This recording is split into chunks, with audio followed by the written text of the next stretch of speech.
So the 2-5-1 in D major, you got E minor seventh, A7, D major 7. But those are all from the root, and it just sounds lame for the most part. Works in some cases, depends what you're playing. But for D major 7th, for D major 7, you can use F sharp minor 7 or A major 7th, which makes for some interesting motion. So instead of 2-5-1, you can do this. Here's one. Fifth in the bass on E minor 7th. Then slide these two fingers down. Now you're playing a A sharp diminished or an A7 flat 9. D major 9 with the fifth in the bass, which is A. So you get instead of. Or you can do this E minor 7th. Okay, and then G diminished 7th in place of A dominant, and then D major 9 with the fifth in the bass. Another cool one is E minor 9, and this uses the tritone sub of A, which is E flat 7. So in this case, I'm using E flat 7 sharp 9, the Hendrix chord. So, and then, so that's my A7 replacement, using E flat dominant, and then D major 7 flat 5. So you have, so if I use, you can use G major 7th in place of E minor 7th.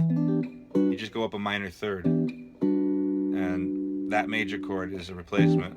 So if I play G major 7th as E minor and drop the D down to a D flat, it becomes an A dominant chord. So there's your E minor 7th, A dominant, and then F sharp minor 7th in place of D major. So you got, it creates a whole completely different sound. Now, as I mentioned, you can use A major 7th in place of D major 7th. So you can do this. You can go instead of, and D major, A major 7th works against D major 7th because against D, the A major 7th chord is an A, which is a fifth of D. Then you have an E, which is the ninth of D.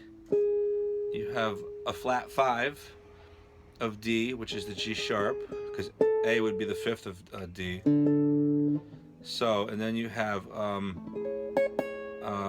a C sharp, which is a major 7th. So it's like a D major 9 flat 5 when you play an A major 7th. So in light of that, you can play G major 7th as E minor 7th, G major 7 flat 5 as A7, and then A major 7th as D major 7th. So sounds so much different than there's others. Oh yeah, there's this one. You can go E minor 7th, use the tritone sub, again E flat 7 for A, and then down to D major 7th. Or you can whoops, you go this way, E minor 7th, E flat 7th to D major 7th with the third in the bass. So there's lots of possibilities.